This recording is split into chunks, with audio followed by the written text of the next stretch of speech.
Oh, open the meeting. What's the date today? Well, Today's the Hold on. 12th. April 12th, 6 o'clock, planning board meeting. Members, President Mike King, Richard Swanson, and myself, Mike Baptiste, and town planner Ken, and town engineer Charlie Rowley.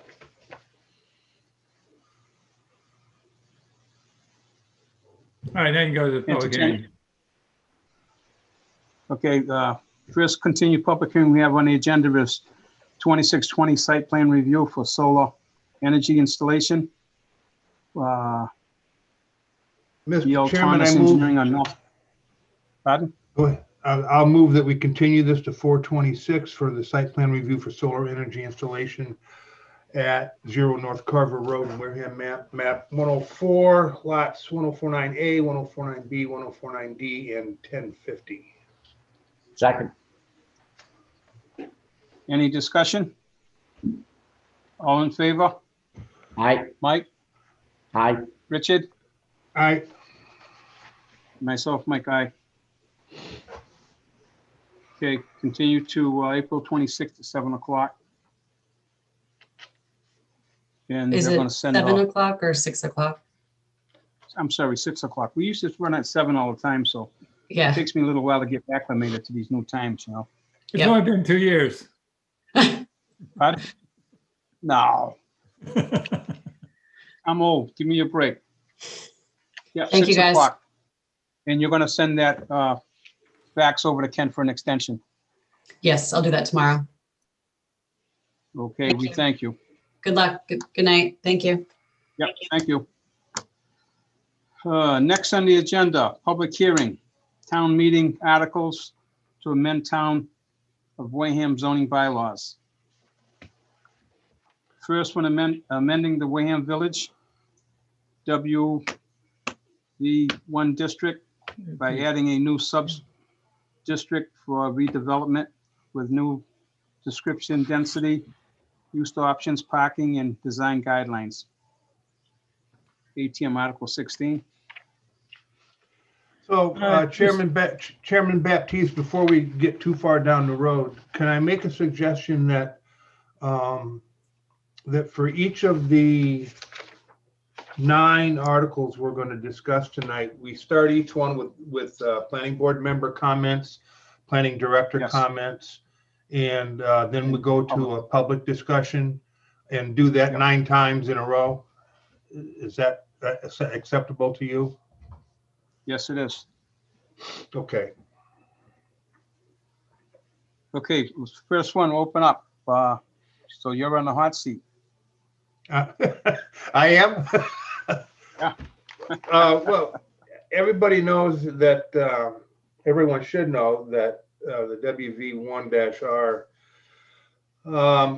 rezoning effort is been driven by the Wareham Redevelopment Authority, which I'm a member of. We have gone through this process with the public hearings for this particular article in preparation for other town meetings that didn't occur. So I think it's probably most appropriate that I just pass on any comments right now. Michael King. Yeah, Mike's still muted. You're muted, Mike.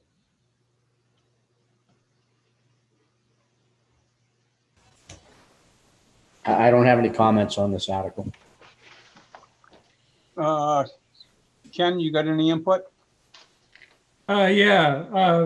Just to follow through, I think the planning board should also make a recommendation on the quantum of vote for each of the articles that are coming through as well. You gonna throw that softball out again? Jesus. I'm gonna bite my tongue this time around. So I do have a comment on that, Chairman Baptiste. I'm listening.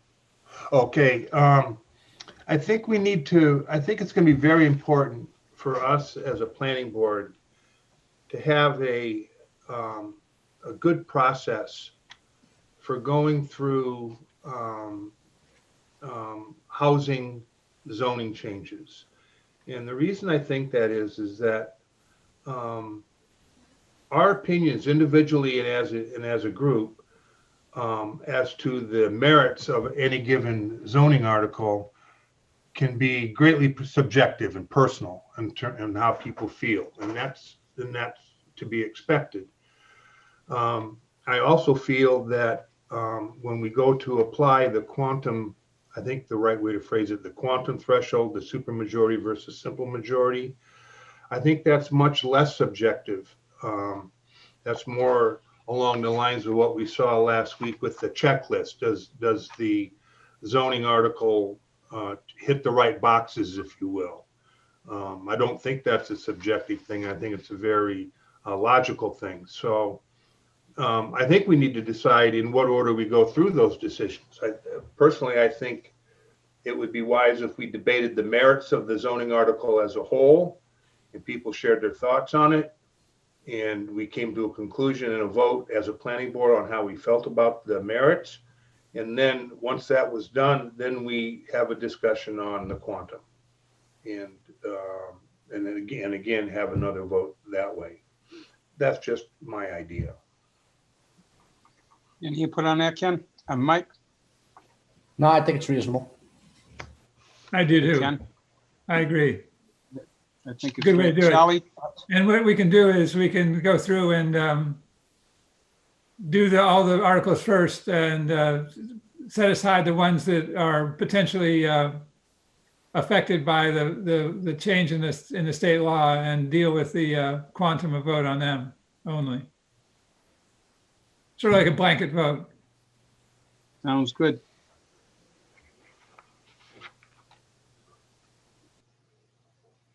Charlie, you got any input on that? I Couple see your questions. mute sign is gone. Just a couple of questions. What is it about the underlying zoning of the WV1 district that requires another district to be created? I went online to where there's a copy of the map that shows the parcels of land that are proposed under this change. And I'm just wondering why this new district restricts itself to the parcels that are between Main Street and the railroad track, which are very, very narrow. They have very little in the way of open land that is that much more than the buildings themselves, essentially.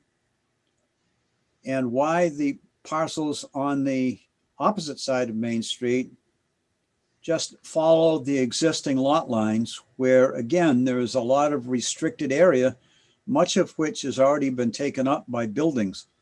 So why couldn't the WR1 district as a whole be expanded in some way to allow more creative development without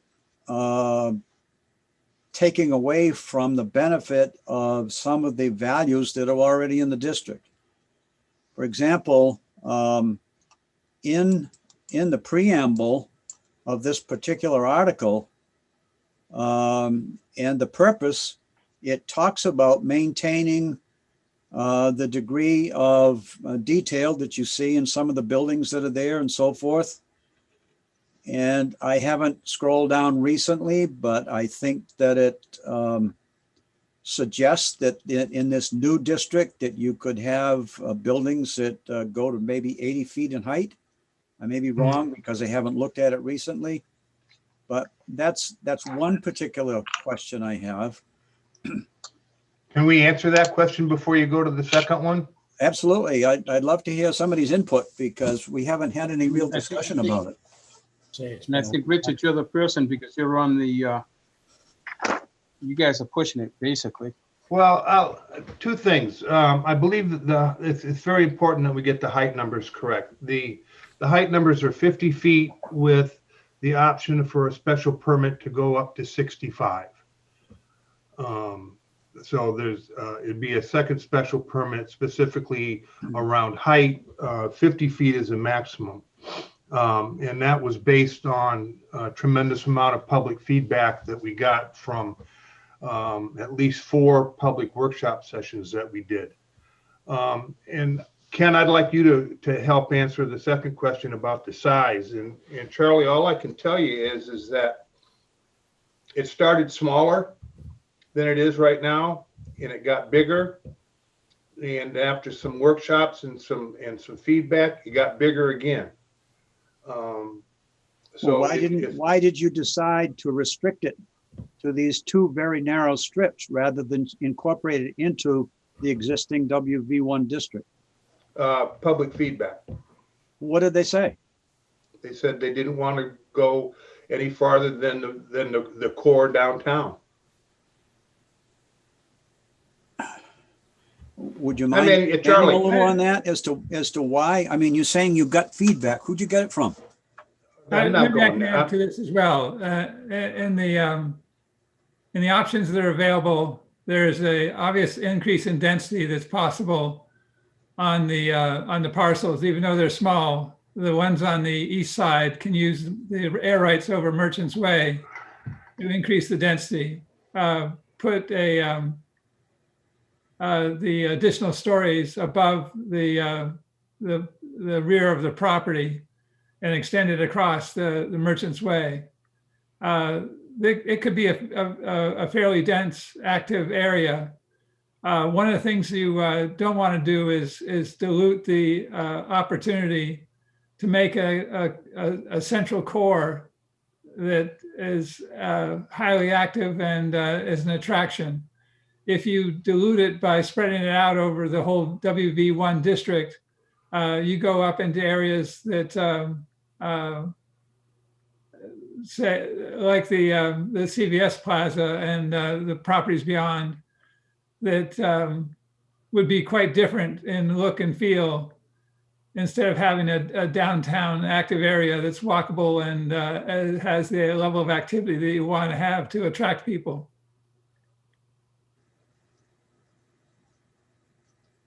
So you feel by building structures and so forth that would include the air rights over Main Street? Did I hear you say that right? No, Merchants Way. Right.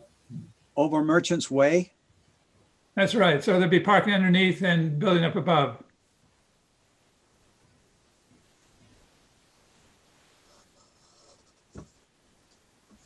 How do you get private property to construct anything on a parcel of land that's owned by the town?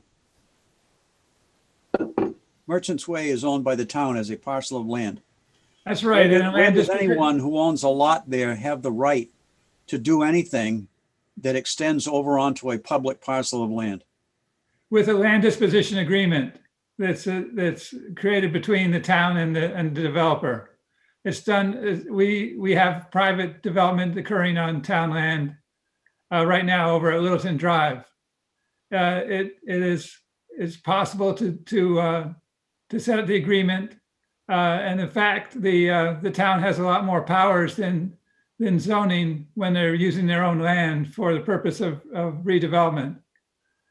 We can put on standards and performance requirements that set the highest standards for the development when we're using the air rights over the town property.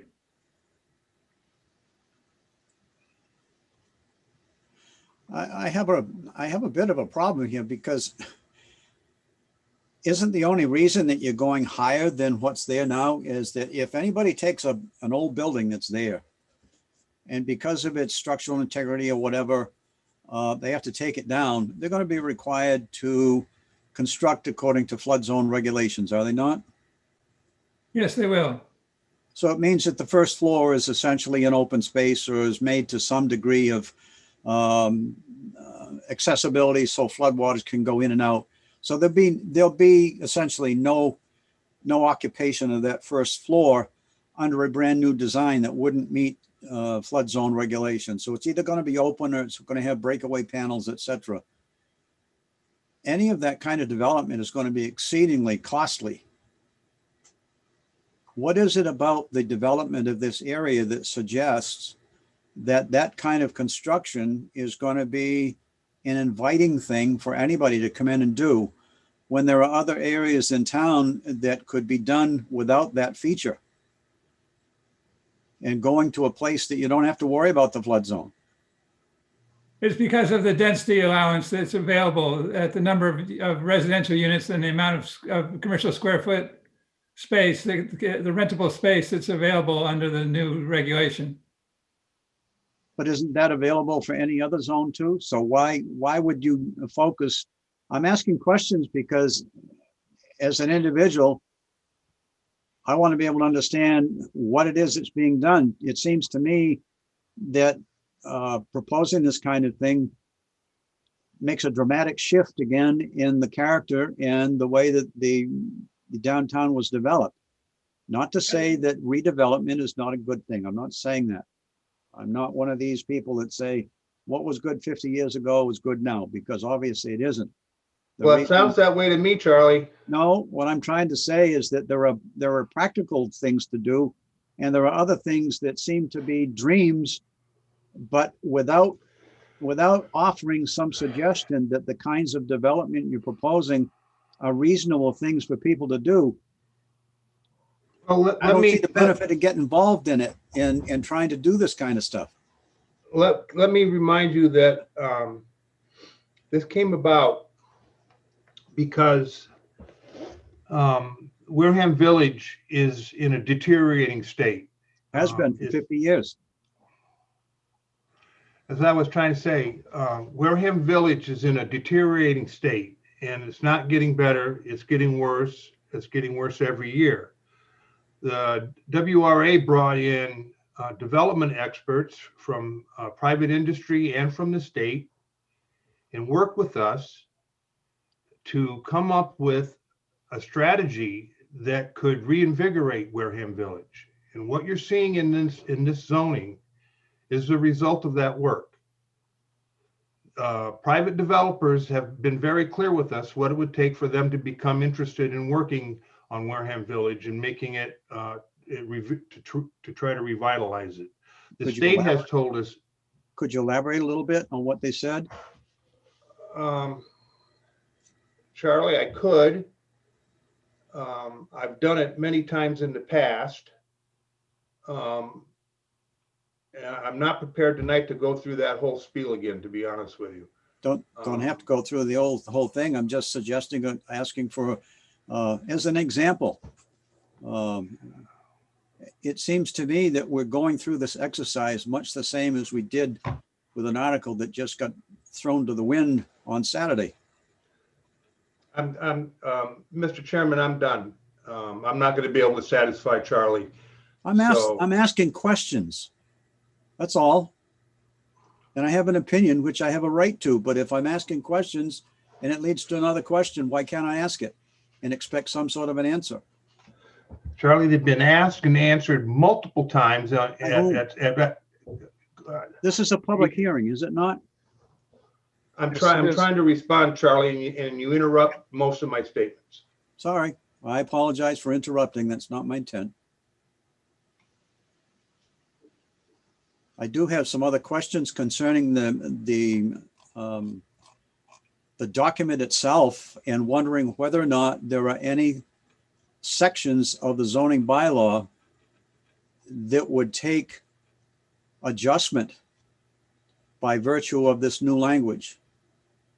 I see a couple of things which were put in here that suggest that allowed uses is in brackets. It says see table 320 and table 330 of the zoning bylaw. So I'm assuming by that there are no changes in the use. I'm seeing another section that says parking standards. The way the bylaw is written is it's broken up into the individual components so that it fits in the use table. There's a new column for the WV1R. There's a new standards in the parking. There's new standards in the dimensional requirements. And they all fit into those different articles of the zoning bylaw. So that it's incorporated as one of the districts for the redevelopment district. Is it in, just a question again, Ken, to satisfy my thinking about the procedure? Are there articles related to this in the zoning that deal with that? That says that you're also changing section so-and-so of the zoning bylaw to incorporate this or that? As we Yes, it does. This one? Yes, it does. It changes the individual articles in the different sections so Okay. that it fits in as one of the districts, just like any other district, listed in different sections, different articles in terms of dimensional standards, use table, and parking requirements, and performance and design standards. Okay, I'm looking at a copy of the bylaw draft that I picked up offline, and it goes to section 7, performance standards and design guidelines. Then it says, note, option to include this section in Article 7 of 730. Can you explain that? What's changing? The performance standards are being put into that section of the bylaw. But it says it's an option. So if it's not going there, what else is happening? You may have caught something that I wasn't aware of. If it says option, it should not. It should be in that section. Okay.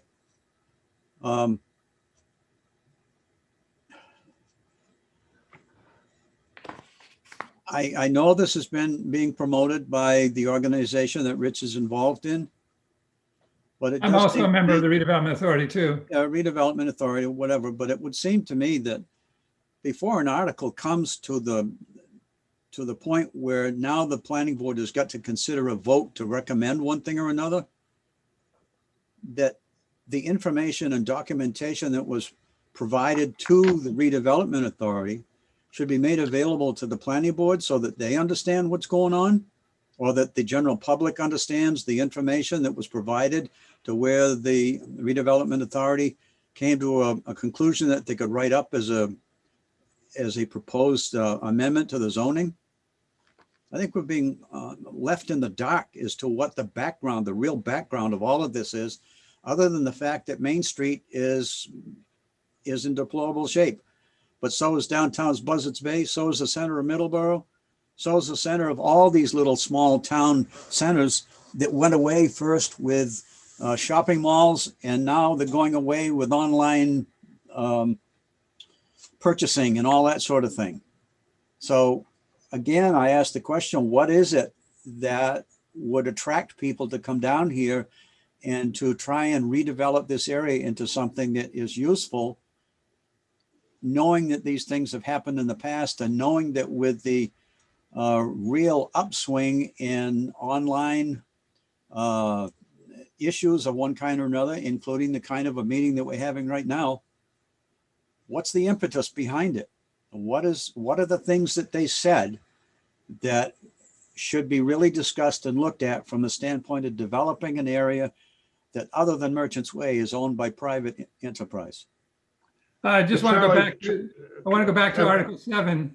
The bylaw, the way that it's being proposed and presented to town meeting, says for Article 7, design standards and guidelines, add a new subsection 735 WV1R revitalization sub-district to read as follows, and then go through and spells out the performance standards and design guidelines. It's the version you have apparently is not the correct version.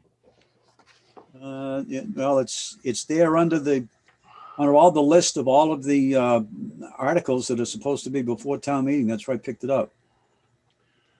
Charlie, I do need to comment. I'm disappointed to hear you say that we haven't shared the details and the data and the information behind this proposal with the planning board.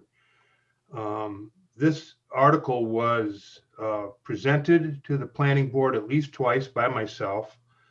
The reports that we on the WRA received around this entire effort were shared with the planning board on at least 2 occasions, I think 3. We have already discussed it at great length, made adjustments based on those discussions, and voted on it. We're doing this again tonight because of the town meeting being postponed. So, like I say, I'm a little disappointed that you would feel that we haven't shared information. We haven't shared it in the last few weeks because we've already done it. We did it some time ago, and we did it quite extensively, in my opinion. Well, I've been to most of your planning board meetings, as you know, and I don't recall an awful lot of the detail for this coming forward.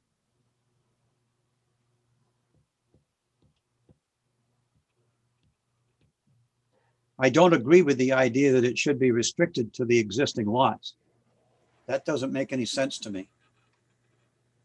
Because doing that automatically restricts the area that is potentially there for development. There's nothing magic about the lot lines that exist today and why they couldn't be changed. There may be uses, for example, that are abutting High Street that would make sense to incorporate into something like this. The parcels that are included in the development project of this type and that location are going to be aggregated together. They're not going to go on the existing lot lines. What's happening right now is that parcels are being purchased and aggregated together with other adjacent parcels to develop enough land area for a development project that fits the criteria suggested by this bylaw. And that's happening. That's what it throughout takes the to make district? it work. That's happening throughout the area that's shown on this plan? On the That's map that correct. showed the district? How about the Eastern Bank?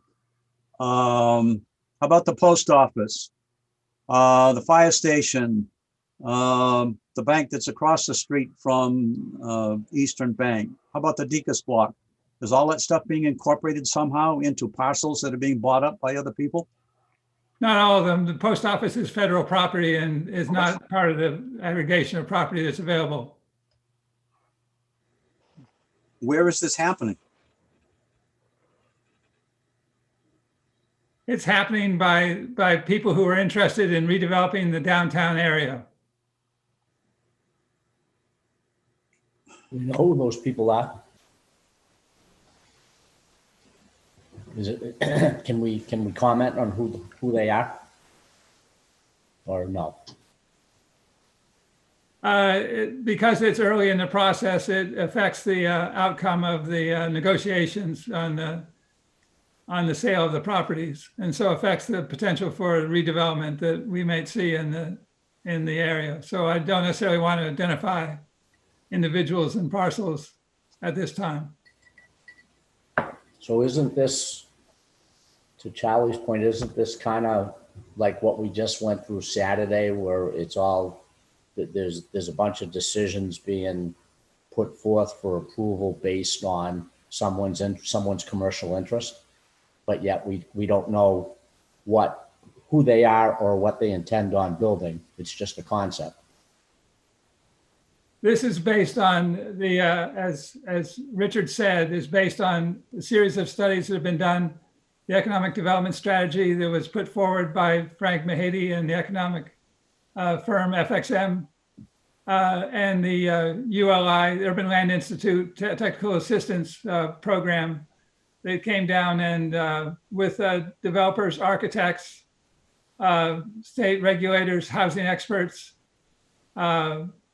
proceeded to give us an outline of the zoning that would be required to accommodate that kind of development and make the change that we're looking for in the downtown.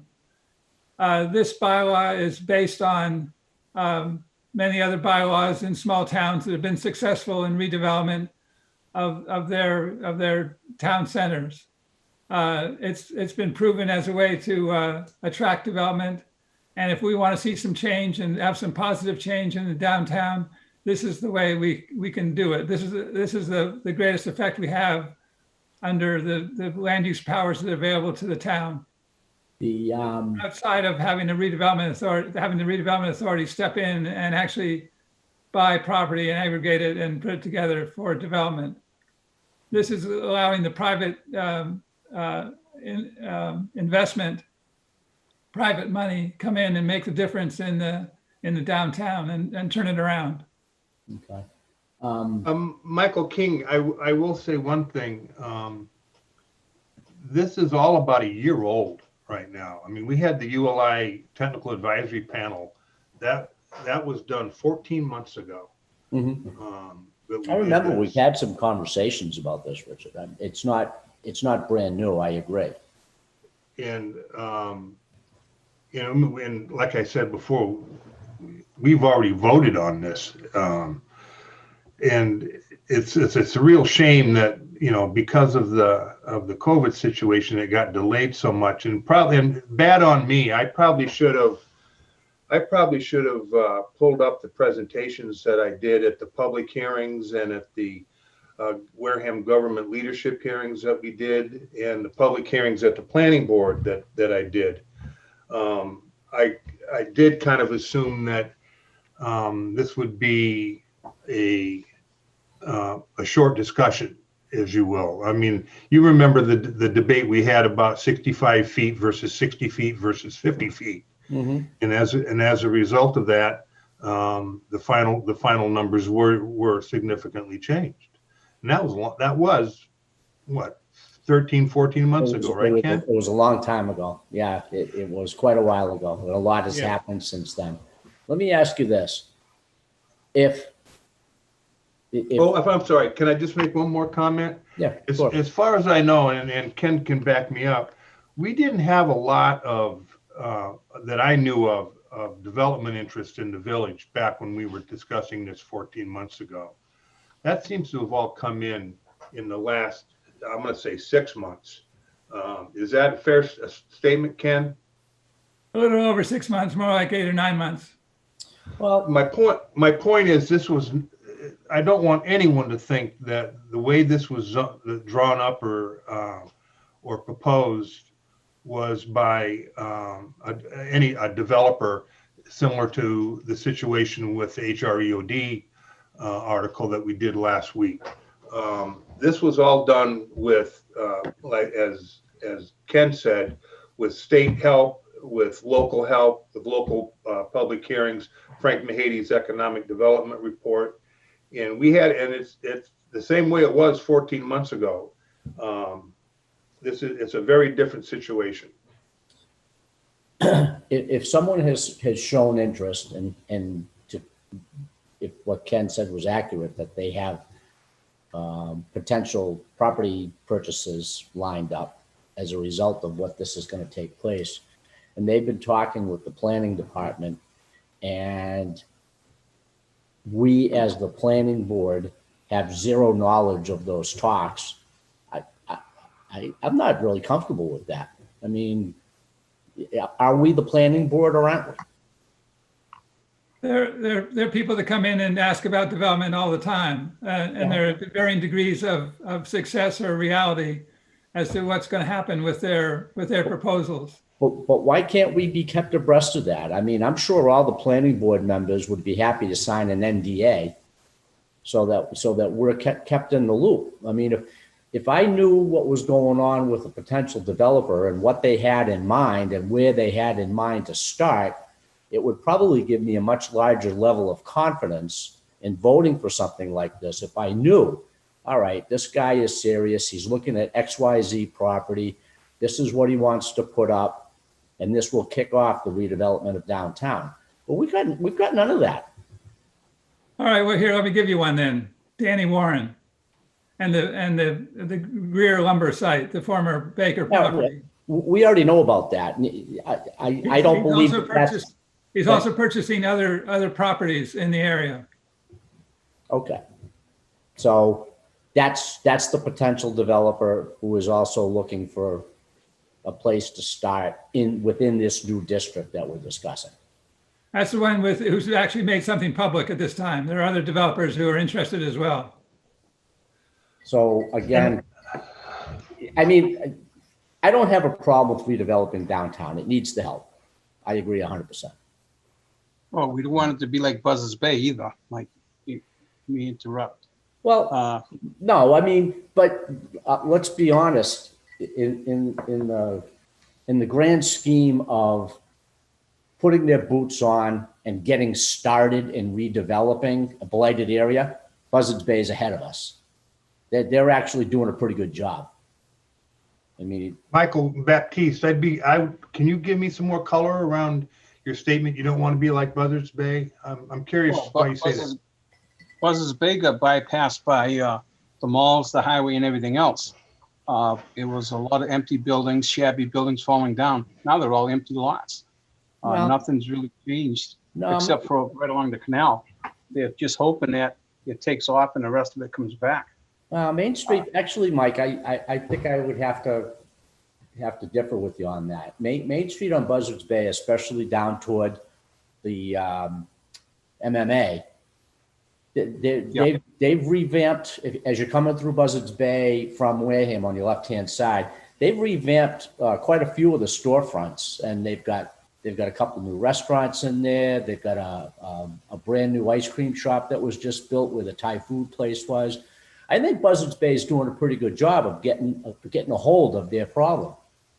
So in that respect, I think they are doing better than we are. I would agree with Mike. So there's two. Which Mike? That's one for me. But Mike Baptiste, you still have a point, though, that I think you're both right. Main Street is looking better, but there is a lot of empty lots hidden away that you don't see. Mm-hmm. So I think you're both right. I know that Danny Warren is interested in the old lumberyard, and I saw something on the Wareham News the other night that he was or was in the process of purchasing the building, which was an engine facility or something behind where Advanced engines. Yeah, advanced engine. Yeah, that's actually not a bad little building. Well, that building originally was redone to be a restaurant or whatever. Yeah, It never took off. that's not that old. Yeah. No. The old hideaway used to be tucked away in there before. You're going back Mr. now, Michael. Mr. Chairman, I think we should open this up to other people in the public who may want to comment. Before you do that, I'd just like to know what those documents which have been referenced that came from the state and reports from other consultants that came in, are they available online? Yes, they are Where do I find them, Ken? on the planning board website. They might be in the WRA website, Ken. Charlie, I'll find them for you. You may be right. I'll look them up. The other question I had real quick before you open it up to other folks, you had mentioned the allowed uses of deceased table 320. So are we following WV1 verbatim in table 320 for this new district? No, there's a new WV1R. There's Okay, a new column. I don't see it. It's in the proposed zoning bylaw, the version dated October 1st, 2020. There's a table 320 and a table 330, which lists out a column for WV1R and the uses that are allowed, adding in a couple of new uses as well. Let me see if I can find the newer version, because I'm looking at 2019 and there's no WV1R column. Yeah, that's what I was looking at, Mike. Yeah. So if there's a newer This version, is a proposed zoning bylaw, not an existing zoning bylaw. Where's the document? It's the version dated October 1st, 2020. Is that wow, I'm way behind.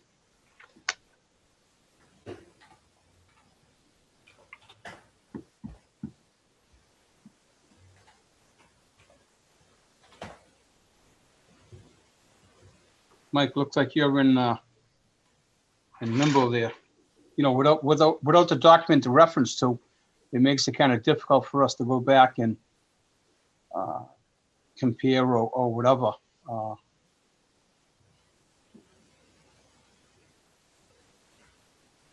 Yeah, Mike Baptiste, that's my bad. I really didn't anticipate that we were going to rehash this all over again. I thought it was going to be pretty much just a formality, considering that we'd already done it once before already, and I apologize for that. I'm looking at the list of all the various zoning bylaws that I picked up off the planning board site, and I'm not seeing anything for October. I'm seeing one at the top of the list that says Village Reinvestment District. When you click on that, you get one for September. That's what I'm looking at. So where's the one for October?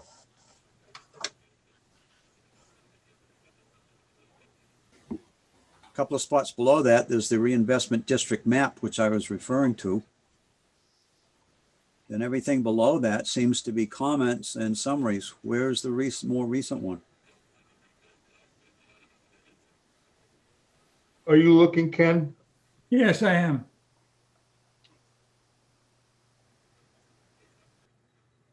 Charlie, while Ken's doing that, if you go to the WRA site, you will see a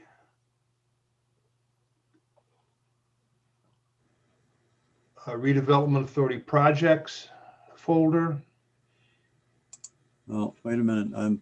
I'd have to get back on Yeah, to find take your it. time. Take your time.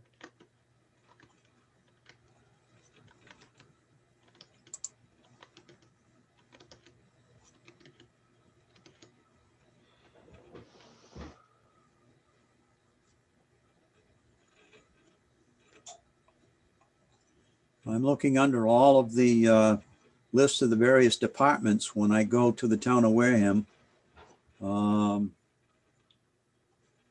Where is that? Where is what you're talking about that I can pick it up? If you're at the town of Wareham and you go to boards and then go to N to Z, you'll see Right. redevelopment authority. Okay, got you. All right.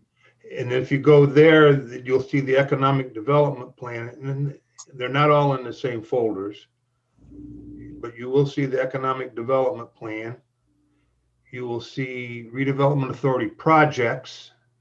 And under projects, you'll see the public workshop that we did on WV1 zoning. And you'll see the Wareham Village Urban Land Institute Technical Advisory Panel report. There's also the slum and blight inventory study in there as well.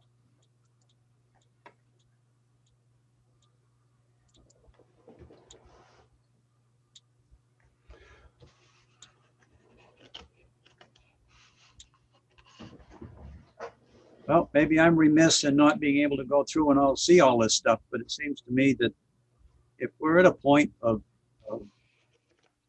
trying to do so much in the way of changing zoning and talking about these things, that a lot more could be shared with the general population and those that are going to be voting on this at town meeting. Charlie, Here I am. I've been around for 40 years doing this stuff, and I'm still trying to figure some of it out and how it applies and how I would take this document after it's approved and apply it all. The general public doesn't know how to do that. And Charlie, go ahead. If you Go ahead. if you look under the redevelopment authority projects, you'll see a WV1 zoning public workshop. You see that? Mm-hmm. I finally got there. Yes. I advertised in the newspapers. I advertised in social media. I advertised on the town website, and I conducted 4 Zoom meetings with the Wareham public to explain what we were trying to do. I went above and beyond anything I've ever seen done before in this town in public outreach. So I'm getting frustrated to hear that we didn't share with the public. Well, I share some of Mike King's concern about it, that whatever was done in those workshops, I don't feel really came through loud and clear with the planning board, and you're asking the planning board to vote a positive vote or recommendation to town meeting. I reported the results of those 4 public workshops to the planning board. I reported to the planning board the changes that we made as a result of those workshops.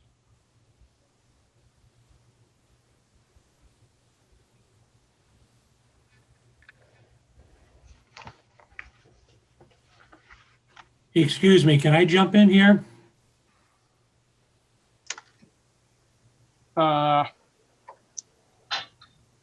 Yeah, I'll let you come in. Thank you.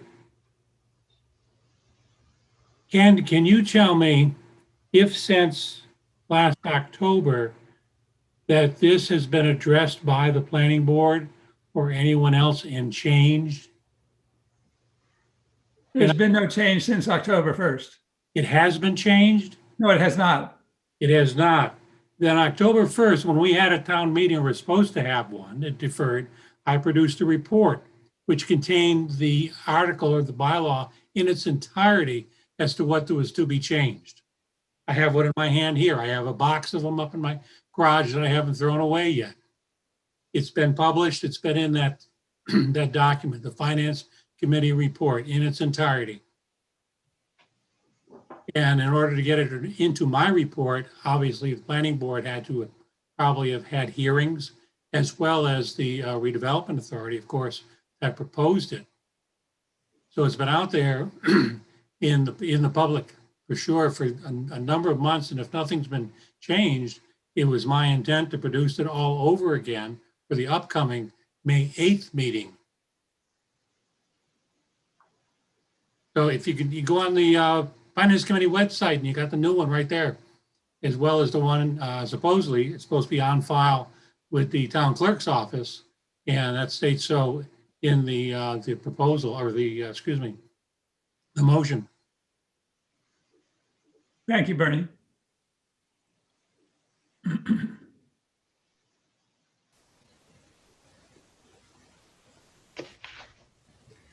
Yeah, I found the newest one on the Redevelopment Authority's website. And now that I'm reading it, it's all becoming very familiar again, Richard, about what we talked about. The changes that we made or requested.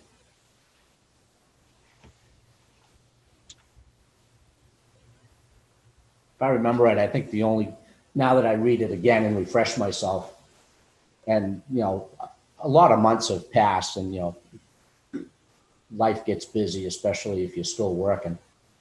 And so now that I'm rereading it, I remember the discussions more and more. And I think the only thing that I had concern about was an overly optimistic view on parking with the new activity, as far as the amount of people that you were hoping to draw into downtown. I think one of the things that were a big issue was the height. That went back and forth in volleyball for quite a while. But I can see the design standards, and Richard's right. We did, I think originally the design, the height requested was 85 feet. 65. 65. Oh, it says 65 feet now in the document. Let's be very clear. We started out with unrestricted to 65 feet. Based on feedback, the WRA came back with 60 and feet. And then after further discussion, Ken had proposed 50 feet with the option to go higher With a special based permit. on with a special permit. Right. And that is the final version. Okay, because that's not what's on the website. It looks like the planning board website has an old version.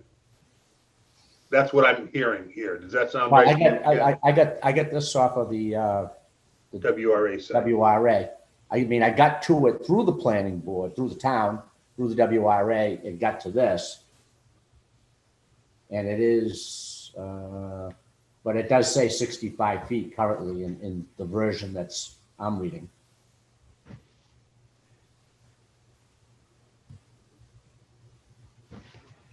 The town clerk and the finance committee have the correct version.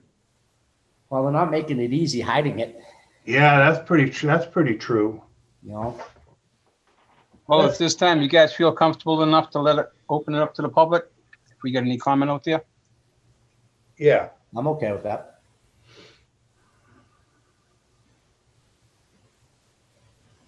Anybody out there in the public land wishing to contribute some input? I don't see anything on my screen here, so like I said, I'm not good on this stuff. We have a couple of, we only have a few people in attendance tonight.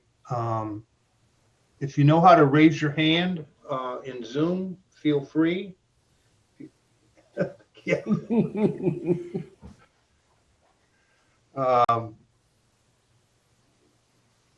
I'm not seeing anything, Michael. Okay, I don't feel as bad.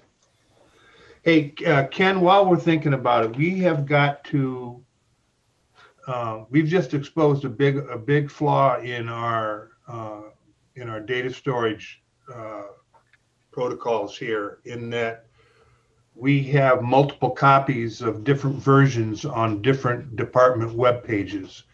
We need to work with the IT department and have one copy that all those web pages point to.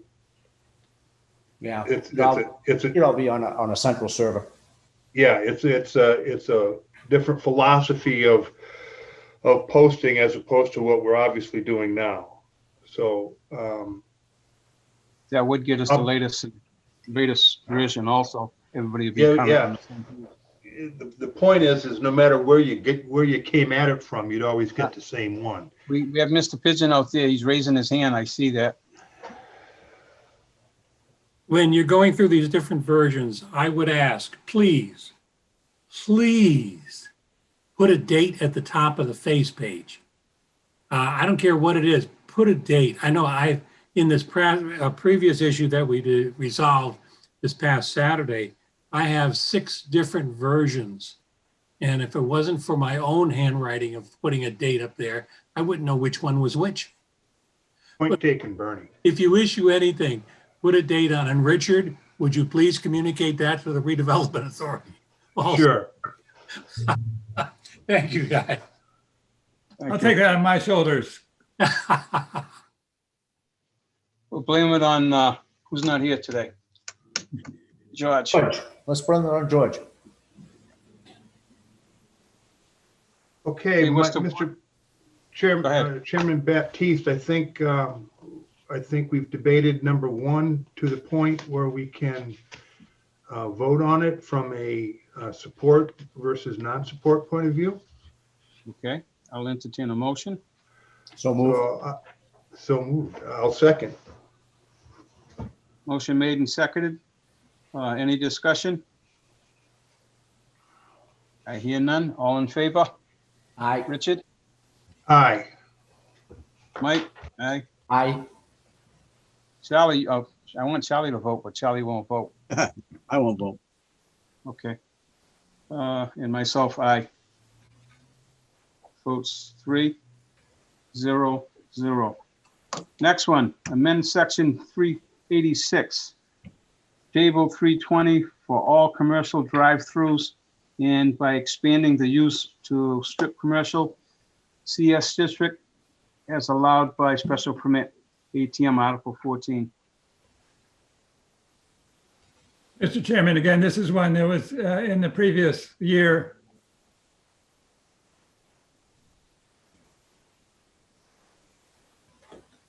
Do we have any history on that? It's always been the same proposed change, so that by special permit by the zoning board of appeals, a restaurant drive-through and drive-through establishments can be allowed within the CS district. They are allowed in the CG district, the general commercial district now. They would come with standards that are required for the list of criteria that specifies what must be included in the design to allow the use in the same thing in the CG district. So basically, all we're doing is just expanding the available areas for drive-throughs. That's correct. Any questions on that, Richard?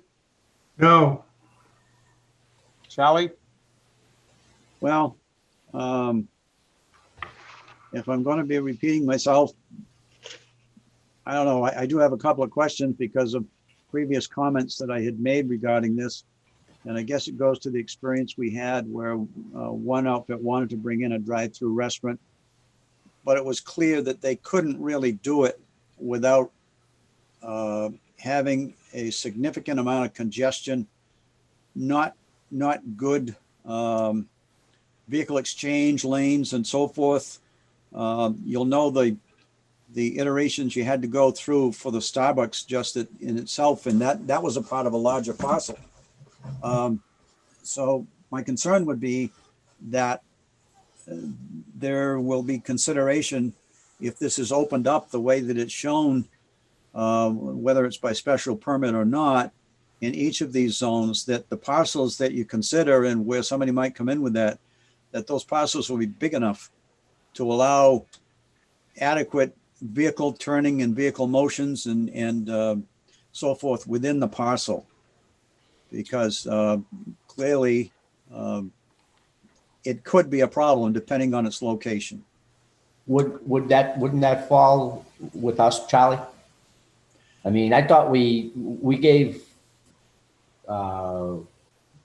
Starbucks some pretty defined needs. Yeah, fortunately, in that particular parcel, you did have some latitude because you were dealing with, well, you had a special permit that really allowed 3 buildings before, and there was some latitude as to how that could happen. I just would hate to see it get restricted, proposed in some restricted space where there was no flexibility. You had quite a bit of flexibility here between those 3 buildings that were being proposed. But the way that it's written now, it says site access provides enough space for vehicles to enter and queue. Pause and queue for exit. So if somebody proposed a drive-through on a parcel that didn't offer adequate space to do exactly what it says, wouldn't it be our call to say, no, it doesn't pass muster? That's Might correct. be. Again, I think I'm probably looking at the wrong article or the wrong document. That's the existing bylaw, Charlie. Oh, drive-throughs in the CS district is the existing one? Correct. No, in the CG district. GC. isn't this a permit from from ZBA, not from planning board? Yes, it is. So Michael, it wouldn't come to the planning board, it'd go to the ZBA for review. Your point is right. It's allowed if done correctly, but it's not us, the planning board, it'd be the ZBA. Well, that's the way it's done now.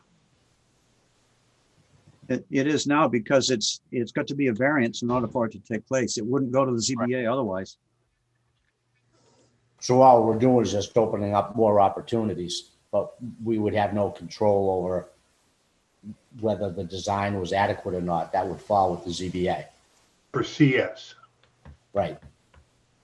Well, I mean, GC already exists. So it would fall on their shoulders for both districts at that part. Yeah.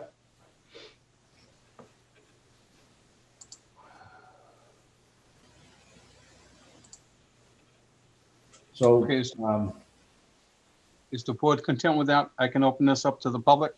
Sure. Anybody out there wish to take in this conversation on Article Amendment number 2? I see no hands. Mr. Chairman, I'll make a motion that the vote, that the planning board vote to support amending section 386, table 320 for all commercial drive-throughs and by expanding the use to strip commercial CS district as allowed by special permit. Annual town meetings, Article 14. Do I hear a second? Second. Hear a second. Any discussion? I hear none. All in favor, Richard? Aye. Mike? Aye. And Mike, myself, aye. Next, on number 3, amending the setback for cannabis testing labs to eliminate the state setback restrictions for schools, ATM Article 15. You may recall, this is the one for Smithers Lab. They want to have a testing lab at the, beside Deacon's School. Deacon's, of course, is no longer going to be a school after next year. But this is to cover the interim period. Okay, If you all remember, we had representatives from Smithers do a presentation to the board. yes. When does Deacon's officially decommission? 2022? Is that right, Ken? I believe so. At the end of the school year? Yes. So we're talking roughly 1 year from now. Yeah. And remind me, did we, excuse me, did we write language in it that for the period of, I mean, for this amendment, that it was site specific so that it couldn't be taken elsewhere in town? Yeah, essentially it has to have a lab existing beside the school, and the Smithers lab is the only one that's beside a school. Currently. But it's, Currently. but it doesn't identify Deacon's specifically, just a school. Correct. So this could potentially apply to other places where there are schools? I doubt it very much because there are no situations like this elsewhere. Not yet. It wasn't, I'm sorry, but isn't the language written such that it says an existing lab next to a school? I mean, the point being that as I read it, the only way it could possibly be done anywhere else was if there was already a lab next to a school and somebody wanted to expand it into cannabis testing. Maybe I read it wrong. Is that No, accurate? that's correct. I just want to find that real quick. I'm looking at to amend Article 390 by adding a new section 392.1. An exception will be made for an existing product testing lab adding marijuana, but I wonder if it wouldn't be appropriate to put an existing lab in existence as of, Right. say, April 12th, 2021, so that it cannot apply to some lab that comes into the future. Yeah. I would have to agree with. I think that's a good one. That's a good add-in, Charlie. Yeah. Are we at a point in the process where we can change the article? Yes, there's nothing that said that had to be as printed in the warrant. And would this change be construed as a significant change of context or a change of context enough to require another public hearing, in anyone's opinion? In my opinion. I don't see where it would be changing it significantly. Which is, I think we're just cleaning up the intent, what the intent was in the original. I just want, Yeah. I agree 1,000%. So let's request that Director Buckland add the April 12th, 2021 date appropriately in that new section, and that'll clean it up. So I move that we add the as of 4/12/21 to the qualifiers for existing labs in this article. That's Is there a my second on motion. that? Second. Any discussion? All in favor? Mike King, Aye. Richard, Aye. And myself, aye. Do we need now vote on the amended article? I think we should open up to the public first if there's any public input. Good point. This is marvelous. I don't see any hands. I see a lot of mutes. Everybody seems to be happy. Okay, I'll entertain a motion to, I move that the planning board vote to support amending the setbacks for cannabis testing labs to eliminate the state setback restrictions for schools, annual town meeting, Article 15. wait a second. Second? Any discussion? All in favor? In that Michael? motion, should you actually state what the change is? Richard? Okay, It I'm probably gonna withdraw that, motion and I'm going to restate it.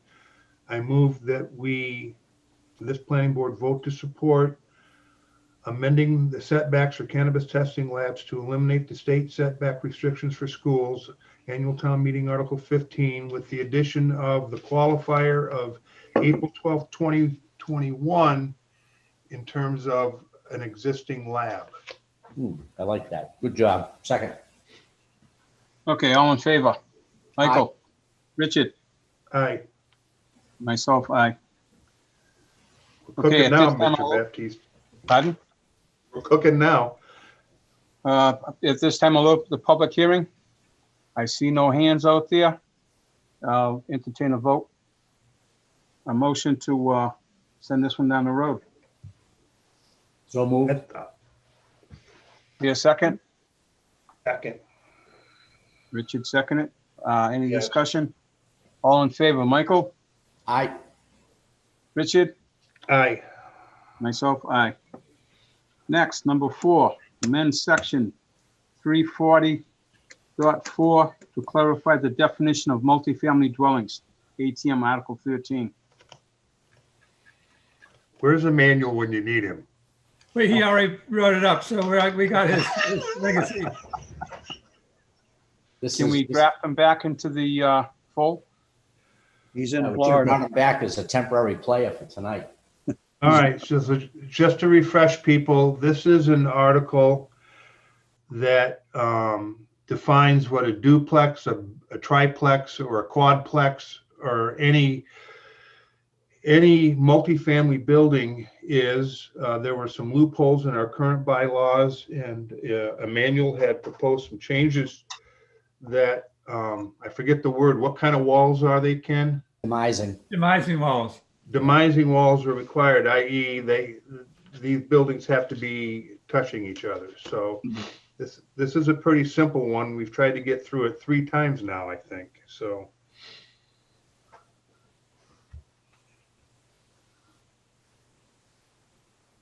I would suggest we open it to public discussion, Michael. I think this board's fully on board with this one. Okay, Charlotte, you got any input or any comment before I move this on to everybody else? No, like everybody else, I've heard it before and I understand what it is. I don't have any issues with it. Ken, you all set? All set. I'll open up to the public this time. Anybody want to make a comment or input? Boy, everybody must be beat up from, I guess, Saturday. Entertain a motion to let this guy. Yep. Was that a motion, Ken? I mean, Mike? No, let me make a proper motion instead of a cough. I'm sorry. Yeah, I make a motion that the planning board recommend amending section 340.4 to clarify the definitions of multifamily dwellings in town article 13. Second. Motion been made and seconded. Any discussion? I hear none. All in favor, Michael? Aye. Richard? Aye. Myself, aye. Moving right along. Number 5, amending sign Article 11. Red rafted, following the recommendation of the Attorney General's Office, ATM Article 12. Ken, could you give us some input on what the Attorney General's input was? Yeah, to, we had changed some wording in the sign bylaw a couple of years ago. And the Attorney General came back and said that they couldn't approve our zoning bylaw because it was not content neutral regarding the signs. We were saying what kind of sign and what content would be allowed in different districts. So it was redrafted so that it is content neutral. It only is based on the sign requirements in each of the zoning districts or types of zoning districts. So in residential, of course, there's smaller signs than in the commercial districts. So it's set up so that it's by zoning district instead of by content. Richard, any questions? No, I'm good to go on this. I'm ready to vote yes on it. Michael, I'm all set. Charlie? Fine. Okay, at this time, I'll open up to the public for any public input. Seeing none, I'll entertain a motion to pass this on. Richard, I make a motion that the planning board vote to support amending sign Article 11, redrafted following the recommendation of the State Attorney General's office. This is for the annual town meeting, Article 12. Second. motion been made and seconded. Any discussion? Hearing none, I'll take a vote. Mike King, Aye. Richard, Aye. and myself, aye. Number 6, amend Article 420, Article 222, replace floodplain overlay district with state mandated text. STM Article 9. Ken, can you give us some input on that? Yeah, this is a requirement from the FEMA, the new flood insurance rate maps that have been issued. We have to adopt them by July 6th to maintain flood insurance for the people in the coastal areas. It includes both a change in maps, and the maps are not significantly changed, but are amended where there's some additional new information regarding elevations. And the state text, which was similar to the existing floodplain regulation that we have, but took out those content pieces that were in regard to building code issues that could not be addressed in the zoning. So the state mandated a text that has been adopted almost in whole in the proposed bylaw. One of the items that has been discussed by the Board of Selectmen when they reviewed this was that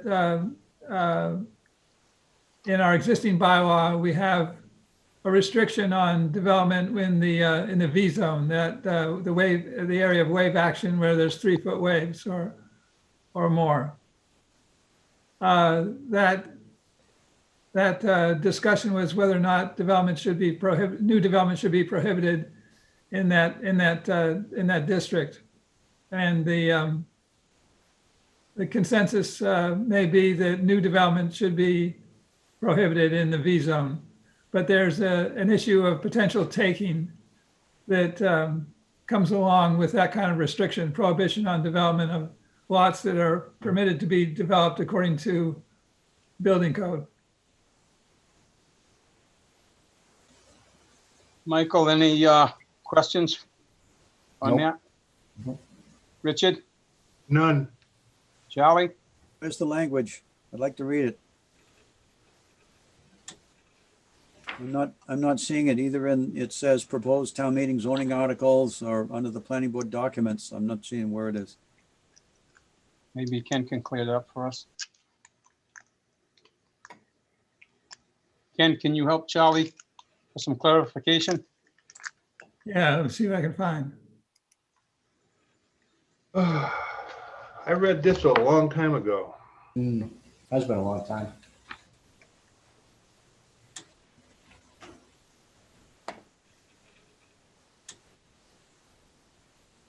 Can't be as bad as it was, what was it, 3 years ago, 4 years ago? The last time they did them?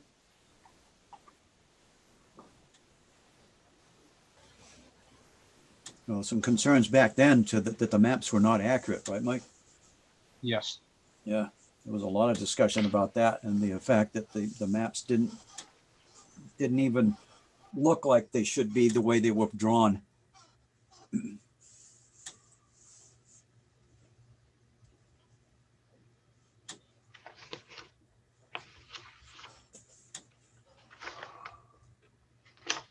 Mike, I see you over there. Look like you're searching. Yeah, You're all set? I'm looking for the document.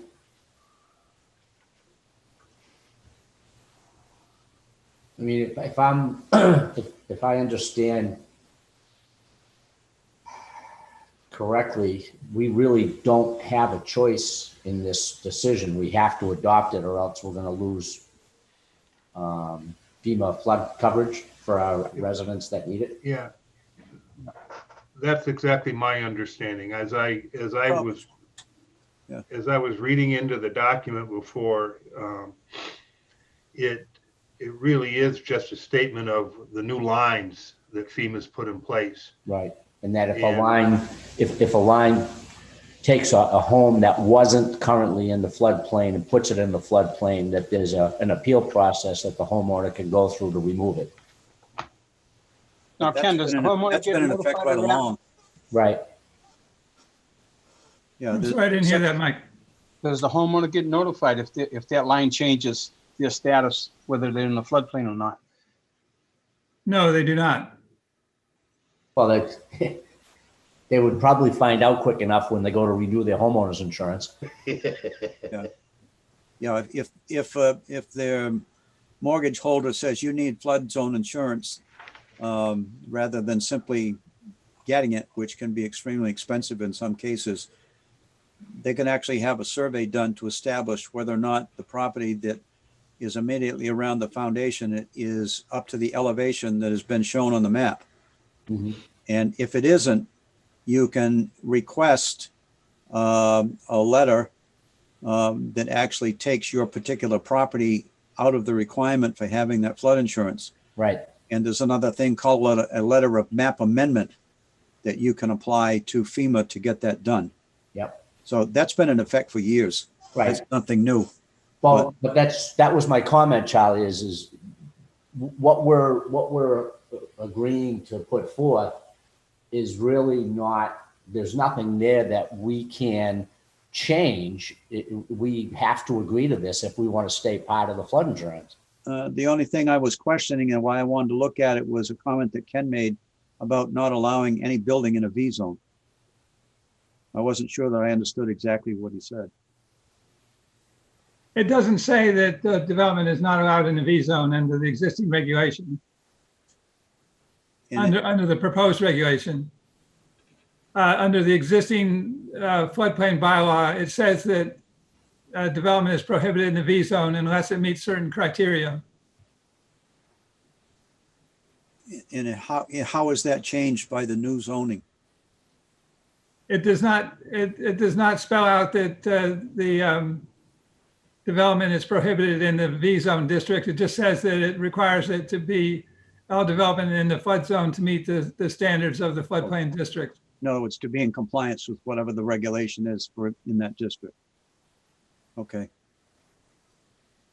If that's the only real change, other than adopting stuff that keeps us within the potential for flood insurance, I don't have any problem with it. At this time, I'll open up to the public for any input, if there is any.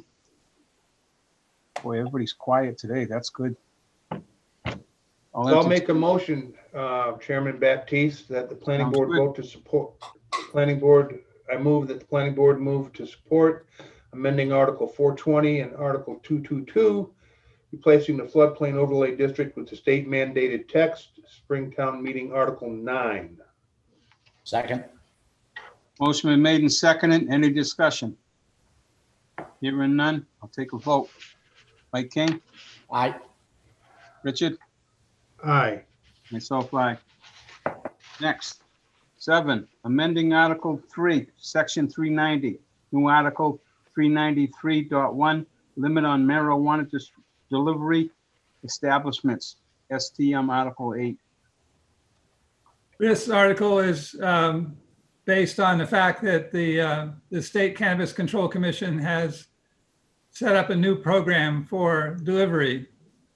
That would be where somebody that has a warehouse doesn't have a retail store, but can sell goods and deliver them directly to the consumer. This would compete with retail operations. So what we're doing is suggesting that just as we put a limit on the number of retail stores to 3 in the community, we'll also put a limit of 3 delivery operations taking place. This goes to some of the equity programs in the cannabis legislation. The idea being that it's cheaper to set up shop from a warehouse, so that those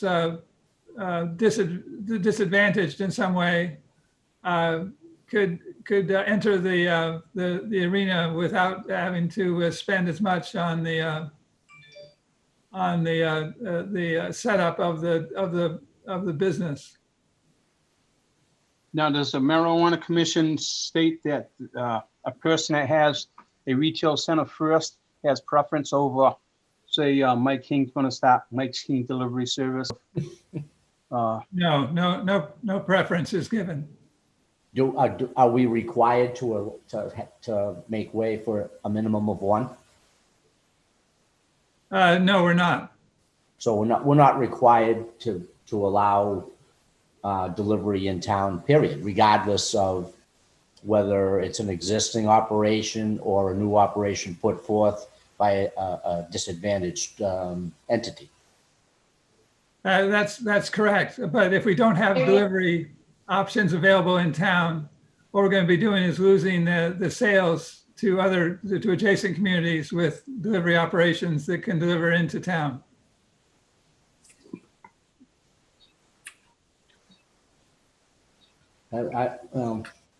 I have a hard time with delivery of cannabis, period. So I'll make a comment. I generally fall on the support side of this, but it's a two-edged sword. One is that it could potentially hurt existing retail operations, but 2, it will cut down a lot of street traffic. And one of the biggest complaints I hear from Wareham citizens is the street traffic in Wareham Village. So there's good and bad here. I think that given the pandemic situation, delivery is a good thing. I use it for an awful lot of services right now that I never would have thought I'd ever use them for. Cannabis is not one of them, I will tell you that. But You can order a bone at the same time.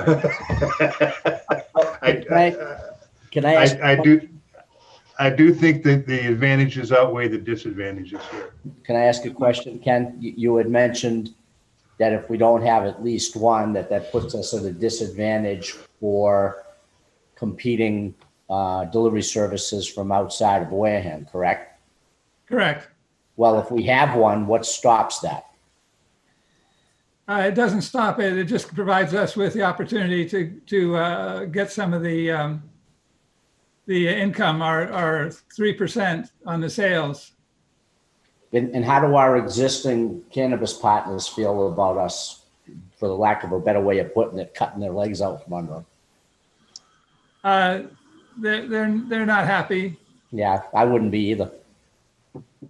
I was going to say, I would feel betrayed.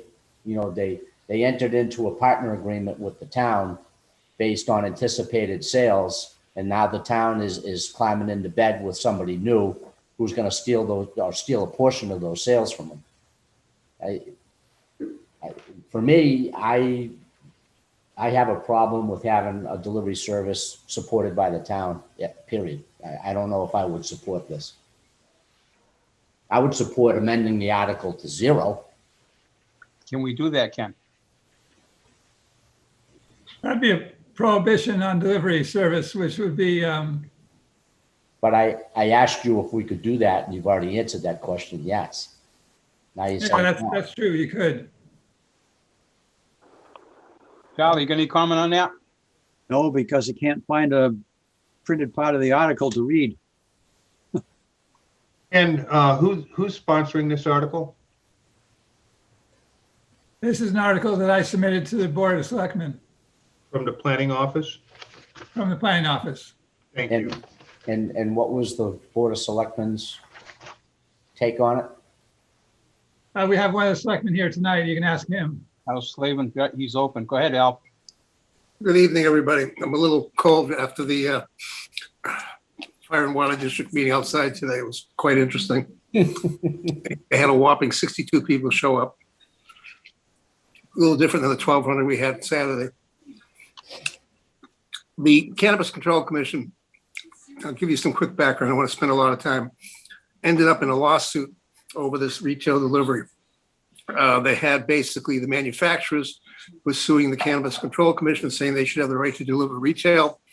And they had the retail program initially was designed for the delivery, was for basically people who were financially at hardship as far as competing with the regular retail business. So it was put together for minorities in particular.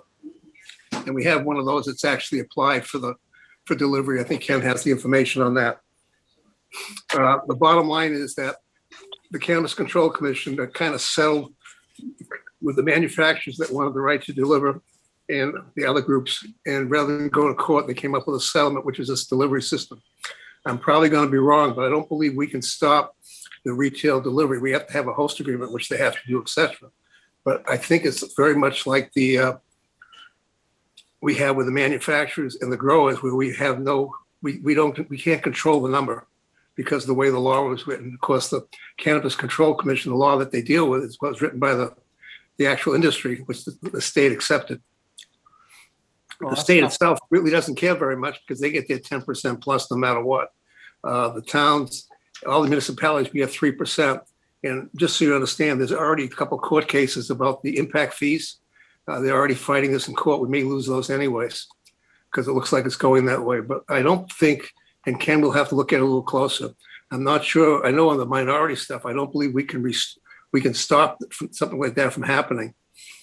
And I'm not sure if we can probably restrict the number of manufacturers that can deliver retail, assuming they don't have that retail license, and you can do that. But I don't think you can drop it to zero. The only restriction in the number of operations in any town that voted for the marijuana state law is on retail operations, which you can't go lower than 20% of your Liquor licenses. liquor licenses. Thank you. Yes. So we have 13 liquor licenses at the time we set up this bylaw. And so that was rounded up to 3 retail operations that were allowed, that we had to allow in the community because the community had voted to legalize. But let me ask you this. If if you have a manufacturer in town who doesn't have a retail, it's a brand new manufacturer owned and operated by a minority class, which the law was written for, and they're delivering their product to the end user, doesn't that qualify as retail? The end user is paying them for the product. It's not like they were a reseller. They're not buying it in bulk and then reselling it in a retail environment. They're buying it for personal use. It's So to really, me, that's a retail transaction. it's really muddled, Mike, because of what the Cannabis Control Commission has done with this settlement. Yeah, they're a retailer, but because they don't have a physical operation that you come in and buy the stuff, they can only deliver it from an order. It's not quite the same, unfortunately. Yeah. They don't come under the ruling of how many retail. If you're unhappy with it, you can imagine how everybody else is in town that has to deal with this, because we will lose money for a while, no matter what. So technically, I can set up shop as a manufacturer, and I can buy myself an electric car and start making deliveries and cut right into the business without putting all that big money up. Well, a lot of the guys who are in retail have manufacturing now. Say the guys that have retail right now, they can set up a separate business or hire someone to do delivery as well. Delivery now is a whole separate business, as set up by the state. Mr. Pigeon, I see your mic's open. You have any information to add to this? Ellen will correct me if I'm wrong. What you're doing when you're limiting this either to 0 or to 3 is you're limiting only those people who work in Wareham. If there's an outfit operating over in Carver, Marion, or Bourne, they can deliver into Wareham. What we don't get from that delivery, though, is the 3%. You get nothing. And you can't. Deliver you within can't our community. You can't restrict an outside entity from delivering into the town? No, No, because the town of Wareham voted for marijuana to start with. It opened it up for everything under the cannabis control rules. Again, nobody is happy with the way things are. This was a program that was put together without any input from municipalities whatsoever. Seems to be a lot of that going on. Congratulations. So basically, they just gerrymandered the law to affect the outcome that they desired. of course. Yes. And we gotta pay the price. I have a couple clarifying questions, please. Go ahead. This only applies to these 3 additional licenses for delivery only applies to warehouse operations, or could one of our 3 existing retail operations grab one of these? The answer is yes. The answer is no. Actually, what they would do is have a courier license. No, A courier license is what one of the retailers is planning on doing for a delivery. It's a separate license other than a delivery, which is an operation that is based on a warehouse type of operation. So but do you Ken, have to just have, to make it clear, Ken, like we have trade winds. They have 3 licenses technically. They grow, they manufacture, and they retail. They can also become a delivery system as well. Because the delivery piece is a separate piece for delivery as well. They could ask for that, we have to get approval, but they could still do that. But actually, what they're asking for is a courier license. That's correct. So it is delivery, just so people know. Yeah, courier is the same as delivery. It's just a different license. So we're Yeah, gonna have, That is semantics. now, So, do you but- have to have a wholesale or manufacturing site to get a license to deliver? In other words, I couldn't be Acme Delivery Service and I could outsource my product from someplace else? Yeah, well, if you were hired by, say, a authorized retail store right now, you could deliver their products. On my own deal. Okay, I got you. I want to back up again. I'm sorry. A courier license is different than the 3 licenses being proposed under this change. Is that correct? That's correct. Correct. So we could have 3 warehouse delivery licenses. We could have unlimited amount of courier licenses as well. Yes. so basically, it's DoorDash for marijuana. Yeah, I was gonna say Instacart for, Sensimilla. Mike, you want to open up a new business? Yeah, I'm game. I'm semi-retired. Retired, I mean. Me too. So Mr. Pigeon, you're over there laughing. You're not saying anything. We can use my yellow station wagon, be perfect. Yeah, that'll work. let me ask another Really? question here. We will have another public hearing for the balance of the articles, because I noticed they're not all on our agenda tonight. There's other ones that need to be discussed, and that'll be at a probably next week. I believe so. That being said, I think it would be wise to table this for tonight. And I've heard a lot of different opinions on different things here, and there's clearly some confusion. I'm not at a position where I'm comfortable to vote.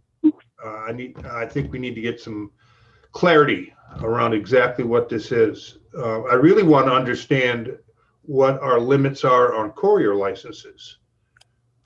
Why don't we do this if it's okay with everybody? If you put together a bunch of questions, give them to me. I have direct contact as Ken does, but I have 2 people at the Cannabis Control Commission that will take my phone call and give me answers rather than just say maybe, whatever. They'll give me actual answers if you want. That's up to you. That sounds good. Hmm. Jim Manise, I see you had your hand up. Yes, I think Mr. Swenson's recommendation is a good one. And my understanding is 3 delivery licenses, what's proposed for the town in the bylaw. And so that's what the limit would be, period, for delivery, whether it's by manufacturer or if a retailer applied or social equity applied. That's my understanding. So I believe social equity gets the Priority. dibs on it. Yep. So I had expressed my thoughts of why are we limiting ourselves if we're going to be collecting the revenues generated from this. I look at it, I guess, a different way, and doesn't mean I'm right, it's just the way I look at it. So I agree with what Mr. Swenson said. Take some time, look at what the law actually says, and if limiting it will negatively impact us for income or not. So thanks. That's about all I have to say, but thank you. Okay, I had a phone was blinking here. Whoever's on the phone, I have a comment or some input? No, Okay. Okay, I'll Okay, entertain a motion to table this. Mike, could I go request ahead. that, on the planning board website that, the change for that marijuana delivery, the stormwater pollution prevention and the local initiative on affordable housing be posted with the updated articles so that we can find them? Okay, what we can do, I think, Charlie, is we'll take a motion to take that on the next meeting so we can get the information that we need to finish up on that. Yeah, but I'm just asking if they could be Yeah. posted to where we can find the articles. I've gone through on the planning board side and tried to find out because it says town meeting articles. You go on there, you can't find the stuff or it's not up to date. I'm just asking that Ken post those Sure. 3 articles that you've still got to debate next time and put them up there so people can read them, that's all. Can we get that, Ken, for the next meeting? Yeah, we can. Charlie, what were those 3 that you were specifically interested in? Well, it's items 7, 8, and 9 on your agenda. Okay, thank you. Phone, go ahead. thank you, Mr. Chairman. This is Brenda Ekstrom. Sorry, I'm on the phone. I'm driving home. But Don't crash. no, I won't. I'm the proponent of the affordable housing one, and if it would be easier, aside from getting a copy of it, I thought you were all had it, but I can also send Ken Buckland a PowerPoint presentation so that you could all see, see what the presentation is, and it might save time on asking questions if you want to hold it up till next week. Sounds excellent to me. How's the board feel on that? I'm sorry, this is on the affordable housing, Yeah. citizens petition one? Yes, 8:30 and 8:40. Yep. Article Right, 26. Yeah, you presented to the Board of Selectmen 2 or 3 weeks ago, is that right? No, actually, their office invited me, but they didn't take it up. I did present to the Finance Committee 2 meetings ago and last meeting. They asked me to come back for more questions. And- That's right. That's where I saw you. Yeah, Yes, and I think I'd asked for a copy of that presentation at that time, but I don't think I've gotten it yet. oh, okay, well, excuse me, I did send it, what did I send it to? I know that the finance, I sent it to, the chairman of the Finance Committee. Mr. My Barrett? mind's going blank. Send No, me a copy, Brenda, and I can post it and send it around to the planning board members. thank you, Ken. All right, that's what I will do. I'll send it to you because it is kind of complicated, but it is something that, once it's like, you guys all know. I mean, bylaws are always confusing, but when it's broken down, it's actually quite simple. So I'll Is be that- happy to do that. I'll Would send that- it to you, Ken. Thank you. Would that be an amendment to the zoning bylaw? Ken? That's what it's proposed as, yes. Okay. But has a public hearing actually been conducted on that at this point? That's what this is. It's number 9 on the Oh, list. that's what number 9 is? Okay, all right. All right. So Then does let us anyone know. else listen? Yeah, does anyone else listening? If you continue it to your next meeting, I will have all that to Ken. And he can get it all to all of you guys. And I'll tweak it a little so that it's not so heavy on the finances as it was with the finance committee. But more how it will affect the zoning. Well, we're used to that, so you're only gonna give us part of the information, right? Oh, I'll give you, no. I'll give you everything. Well, you know what? I'll give you You want the whole everything. thing. I'll give you everything. Give you everything I got. Okay, that sounds good. I'll entertain a motion to continue the last 3 to next week so we get some more information. So moved. So moved. Motion been made and seconded to address amendment number 7, number 8, and number 9 at next week's meeting at 6 o'clock. Any discussion? I would suggest that even though we published the stormwater pollution prevention, it apparently was not put on the warrant by the selectmen. So I think what we want to do is instead put that into our rules and regulations and have a hearing separately on the rules and regulations of the planning board to address the standards of the pollution prevention. Okay, we can do that probably next week too. You can't advertise by next week, no. Oh, we need 14 days, okay. Ken, is So there we'll anything do in that proposal that would require a change in zoning? I mean, No, it could be done through the rules and regulations. yeah, but your rules and regulations are, you're talking planning board, that's subdivision and also for special permit. But what about the regulations that require special permit from the ZBA? It could be put All into I'm the asking rules is, and does the regulations zoning as well. bylaw have to address it in some way that, that would indicate to anybody that's looking at the bylaws that there is such a requirement? It'd be nice if it was in the zoning bylaw, then it'd be clear across the board. But I don't have that option available because it's not in the warrant at this time. But it could be at Our a option future is to date. put it into the rules and regulations and as an interim measure. Okay, so, but it could be at a future town meeting, right? Yes, that's right. Okay, on that motion, no discussion, everybody's happy. Can I get a vote? Michael, Aye. Richard, Aye. myself, aye. Okay, So I have a comment to make, Mr. Chairman Baptiste, whenever it's appropriate. Because I think we're at the end of the agenda. yes, we are. Go ahead. All right, thank you. Thank you. Ken, I think we learned something tonight, that we need to do a little better job on preparing our website and housekeeping. So there are, I'm going to guess 4 or 5 or 6 more articles that this planning board needs to hold a public hearing on. I would just ask that you could work with your team to make sure that all those articles are on our planning board site in their entirety with the latest and greatest before next Monday, if you could, please. And if you need some assistance or help from me on organizing documents, I'll be happy to help. Can I take that one step further, Rich? You absolutely may. When Sonia sends out the agenda for the meeting, she always puts a live link for the meeting address.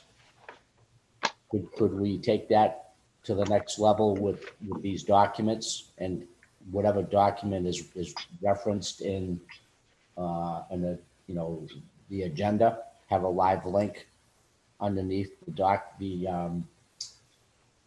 the discussion on whatever it is we're discussing, and have a link to the document right there. That sounds like a great idea. That way there, that everybody will know where to find it. We'll all be looking at the same exact thing and it'll be easy to find. Yeah, that's good, Sounds like a good Michael. idea. Sounds like a plan. Okay, Any other business?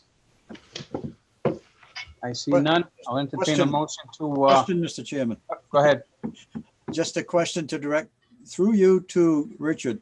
Did you get your question answered about how to take a vote on some of the residential zoning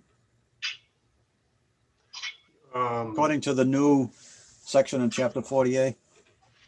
I thought you mentioned that at the beginning of the meeting. yeah, hold on. We have to go back to the Wareham Village WV1 article and make a quantum decision. Is that the question you were asking, Charlie? Yeah, because I thought you brought it up too, that you said you're going to have to do it in two parts. Yeah. And I believe that all the ones that we voted on tonight, numbers 1, 2, 3, 4, 5, and 6, all of those with the exception of number 1 are clearly 2/3 supermajority votes. Yep. I They're would agree not with you. zoning votes. Yep. Well, that may not be true. The multifamily dwellings may be one. We have to look at that. I think we should.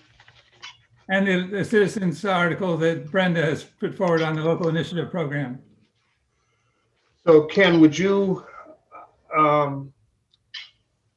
I found that the checklist that you put together or that you got from the state or something that you would put together on the HREOC article was very helpful.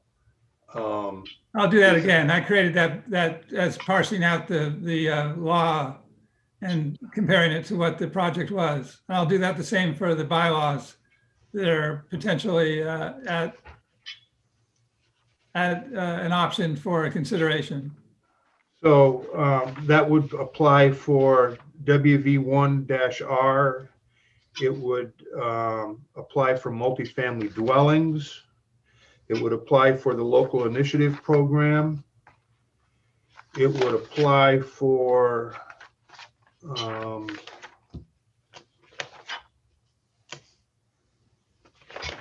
I'm just going through the list, I'm sorry.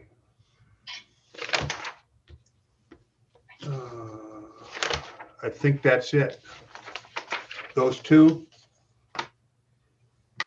Multifamily dwellings and WV1-R? Those three, yes. What's the third? Multifamily dwellings, No, that was my second one. local initiative, Oh, yeah. Count to 3. Jeez. 1, 2, Okay, so if you, I would, with the board's consent, I would ask that Ken put those checklists together to make our lives easier next week. Yep, I agree. Sounds good, right, Ken? Okay, good plan. right. Okay, entertain a motion to adjourn. If So you moved. business. Second, Motion made and second. Any discussion?